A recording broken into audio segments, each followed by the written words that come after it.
Austin's famous music community has a rich legacy of connection and coming together to support musicians and creators in need. But for one local artist and entrepreneur, addressing the unique challenges Black musicians face is a special focus. Jonathan Chaka Mahone is part of the husband-wife hip-hop duo Riders Against the Storm, a fixture on the local hip-hop scene here since 2009. Riders Against the Storm won Band of the Year in the Austin Chronicle's Austin Music Awards in 2014, 2015, and 2016, the first and only hip-hop group to win that honor. Check out this performance on KUTX. Even the sky ain't a limit. Yeah. True soldiers know they different. Yeah. Change the city in a minute, cause it's fitted with a flame that'll never be extinguished. You need my loving in your life, baby. Come and get it, come and get it, come on. You need my love, come get your life. Come and get it, come and get it, come on. You need my loving in your life, baby. Come and get it, come on. You need my love, come get your. Come and get it, come and get it, come on. Mahone's musical creativity is just part of his story. He is also the founder of an organization called Diversity, Awareness, and Wellness in Action, or DAWA, a nonprofit that provides grants to what they call worthy community givers who are BIPOC, Black, Indigenous, and people of color. We recently sat down with Mahone to learn more about DAWA. We are so glad to have Chaka with us right now in our studio to tell us more about DAWA. Chaka, thank you so much for joining us. Hey, it's great to be here. Well, the first question I want to ask you is, can you tell us about your organization's mission and how it all got started? What was your inspiration? I came to Austin right at the end of 2009 with my wife. And, there wasn't a lot of opportunity here specifically for hip hop artists. There wasn't really an infrastructure here. The infrastructure was more based in blues and rock. So there was a bias that we experienced. So, there was a struggle. There were barriers there for us to just even be seen, for us to even be heard. So we moved into non-traditional venues. We would just play wherever we could because the venues were not even necessarily open to hip hop artists. And this is 2010. People may be surprised by that, but that was what we ran into. So, in about 6 or 8 years after, doing our thing, we got to a place of sustainability. And when we got to that point, we were looking around and there were still a lot of our friends that were struggling.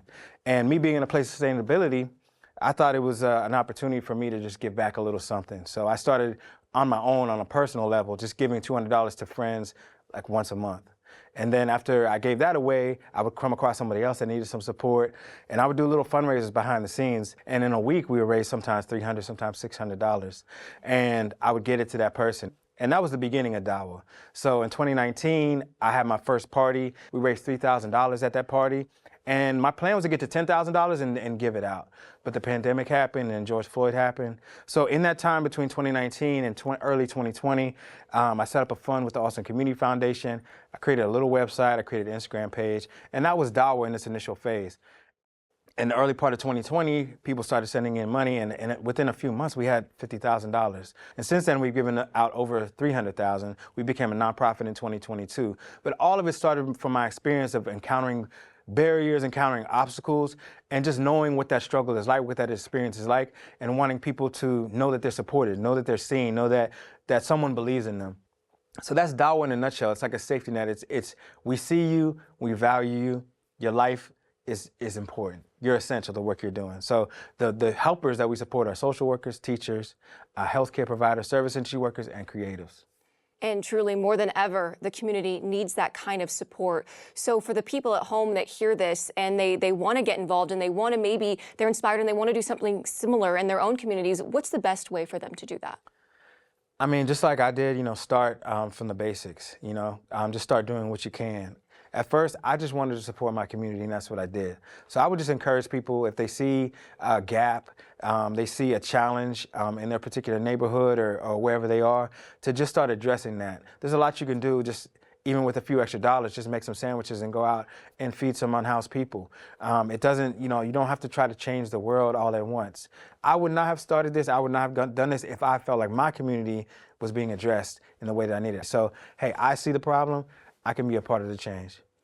It's such an important message, especially around the holidays, a season traditionally of giving, and I hope this resonates with a lot of people and inspires them to do the good work like you've done. Well, Chaka, thanks again so much for your time and for coming here, and of course, all the good work you're doing in our community. Thanks for having me. If you would like to find out more information on their organization, DAWA, feel free to visit dawaheals.org.